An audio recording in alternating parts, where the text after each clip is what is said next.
Setiap hari Kamis, Persekutuan Doa Paguyuban Wong Anggon selalu mengadakan ibadah rutin di gereja. Seperti biasa, undangan sudah disebar dan persiapan sudah dilakukan. Tapi, hari Kamis itu berbeda. Langit di kota Semarang tiba-tiba menjadi gelap gulita. Mendung pekat, menggantung, rendah. Tak lama kemudian, guntur menambar niambar. Dengan suara yang menggelegar, membuat hati siapapun bergetar. Hujan pun turun dengan sangat deras, disertai angin kencang yang menderu-deru. Suasananya benar-benar mencekam. Puncaknya, listrik di seluruh kota padam. Gelap total. Satu persatu, pesan singkat mulai masuk ke ponsel Pak Parjanto, sang pemimpin persekutuan. Isinya sama. Para jemaat memberitahu kalau mereka tidak bisa datang karena cuaca buruk yang ekstrem. Mereka khawatir dengan keselamatan di jalan. Pak Parjanto menghela napas. Dia melihat sekeliling gereja yang kosong dan gelap. Hanya ada dia seorang diri. Ironisnya, hari itu adalah hari perayaan ulang tahun persekutuan. Makanan dalam jumlah banyak sudah dipesan dan tertata rapi, siap untuk disantap bersama para jemaat. Tapi sekarang, siapa yang akan memakannya? Gereja sepi, hanya terdengar suara hujan dan angin di luar. Secara manusiawi, rasa kecewa dan sedih pasti ada. Mungkin ada juga sedikit rasa takut, sendirian di gereja yang besar dan gelap di tengah badai. Tapi Pak Parjanto menepis semua perasaan itu. Imannya lebih besar dari rasa takutnya. Dia berpikir, meskipun tidak ada seorang pun yang datang, Tuhan tetap hadir. Ibadah harus tetap berjalan. Dengan berat hati pada awalnya, Pak Parjanto memulai ibadah itu sendirian. Karena listrik padam, tidak ada pengeras suara, tidak ada musik pengiring. Pak Parjanto sendiri sebenarnya tidak bisa memainkan alat musik apapun. Tapi itu tidak menghentikannya. Dengan suara apa adanya, dia mulai menyanyikan lagu-lagu pujian. Suaranya mungkin tidak merdu, tapi setiap kata yang keluar dari mulutnya penuh dengan ketulusan dan semangat yang membara. Dia menyembah Tuhan dengan segenap hatinya. Seolah-olah gereja itu penuh sesak. Dia tidak peduli dengan badai di luar. Dia tidak peduli dengan kegelapan di dalam. Fokusnya hanya satu, memuliakan nama Tuhan. Di tengah kesendiriannya, Pak Parjanto merasa damai. Dia merasa tidak benar-benar sendiri. Ada kehadiran yang menemaninya.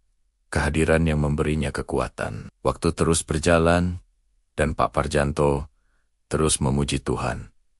Tanpa dia sadari, hujan di luar mulai mereda. Angin pun tak lagi bertiup kencang. Suasana perlahan menjadi tenang. Saat itulah, sesuatu yang luar biasa terjadi. Orang-orang yang rumahnya berada di sekitar gereja mulai keluar. Selama badai tadi, mereka melihat sesuatu yang aneh. Dari jendela rumah mereka melihat gereja itu terang benderang dan penuh sesak oleh orang-orang. Mereka melihat banyak sekali orang yang masuk ke dalam gereja untuk beribadah. Karena penasaran, begitu hujan reda, mereka berbondong-bondong datang ke gereja. Mereka ingin tahu acara besar apa yang sedang berlangsung sampai begitu banyak orang yang nekat datang menerobos badai. Tapi betapa terkejutnya mereka ketika sampai di depan gereja. Mereka hanya melihat Pak Parjanto seorang diri sedang menyelesaikan doanya. Gereja itu sepi dan kosong. Tidak ada siapa-siapa lagi selain Pak Parjanto. Orang-orang itu saling berpandangan. Bingung. Pak, tadi kami lihat banyak sekali orang di sini. Gereja ini penuh. Kemana semua orang pergi? Tanya salah seorang dari mereka. Pak Parjanto pun sama bingungnya. Tidak ada siapa-siapa yang datang. Bapak, Ibu, saya dari tadi sendirian di sini karena hujan badai. Setelah ibadah selesai, Pak Parjanto teringat makanan yang begitu banyak. Dia pun mengajak orang-orang yang penasaran itu untuk masuk dan mengambil makanan.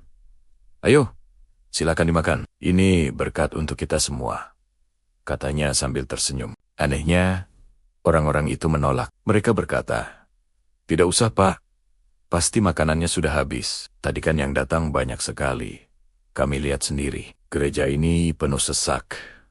Pak Parjanto mencoba meyakinkan mereka. Dia menunjukkan tumpukan makanan yang masih utuh, sama sekali belum tersentuh. Lihat, makanannya masih banyak.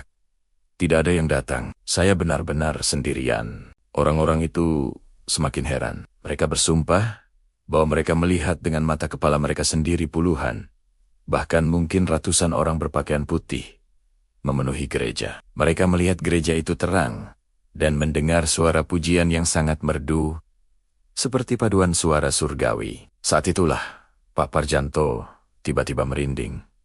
Dia mulai mengerti. Selama ini, dia memang tidak sendirian. Saat dia dengan setia memuji Tuhan di tengah badai, dalam kesendirian dan kegelapan, Tuhan tidak pernah meninggalkannya. Tuhan mengirimkan bala tentara Nia, para malaikat dari surga, untuk datang beribadah bersamanya. Mereka yang dilihat oleh orang-orang dari luar adalah para malaikat yang ikut memuji dan memuliakan Tuhan bersama Pak Parjanto. Pak Parjanto pun menjelaskan dugaannya kepada orang-orang yang berkumpul.